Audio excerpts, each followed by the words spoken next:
tujye imbere y'Imana tuzi ngo ishobora gukora ibirengeye cyane ibyo dusaba n'ibyo twiyumvira. Abantu bafite ibyo byizigiro muri bo, ndababwije ukuri bazogira umugisha.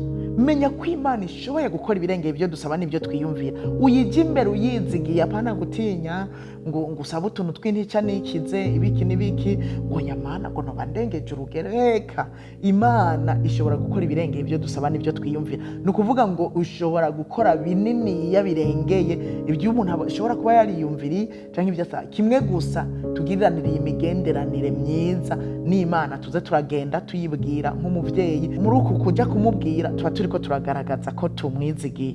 Umwanditsi w'imigani igice cya 3 umurongo wa 5 yaranditse ngo wizigize uhoraho umutima wawe wose.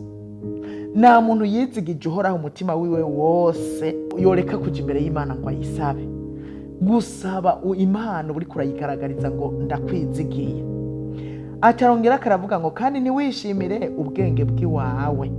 6 haravuga ngo umumenye mu ngendo zawe zose, nawe azogorora inzira zawe. Kudasaba haba harimo kwiyizigira wewe, kwiyizigira, wizigiye ubwenge bwawe ko buza kuguhesha ibi, wiyizigiye ko ushoboye muri ibi na biri. Burya gusenga no guca bugufi, ariko kudasenga n'ubwibone. Uri kurigira ngo urashoboye. Imana niyishoboye byose.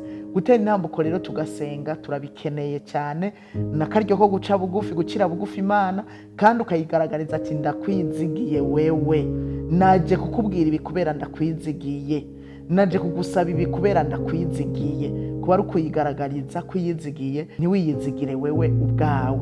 Nuko rero tugiriye umugenzo mwiza w'umwimenyerezo mwiza wo gusenga, wo kuja imbere y'Imana tugasenga, wo kuja imbere y'Imana tugasengera n'abandi. Nta rwego rw'imwemu na rumwe umuntu yogerako ngo ntabagikenera amasengesho y'abandi. Umukozi w'Imana uzokumva avuga ngo nta masengesho yanyu nkeneye kubera urwego ngezeko, yemwe buzoba ari ubwibone bwo mu rwego rwo hejuru, kandi azoba yaramaze kupfa kera. Murabona abakuru b'ibihugu baba bari hejuru mu bihugu. Umukuru w'igihugu yovuga ngo amasengesho y'abene gihugu ntayo nkeneye, ndishoboye kubw'icubahiro mfise, nta n'amasengesho yanyu nkeneye. Duterurwa n'abandi. Mose yari umukozi w'Imana akomeye.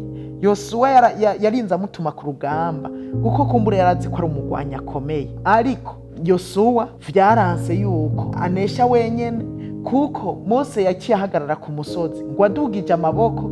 Yosuwa akarigita abamareki, akabarigita akabaheza, abansi akabarigita, ariko ngo amaboko yamanuka bagaca batangura kubahindukirira bakabanesha.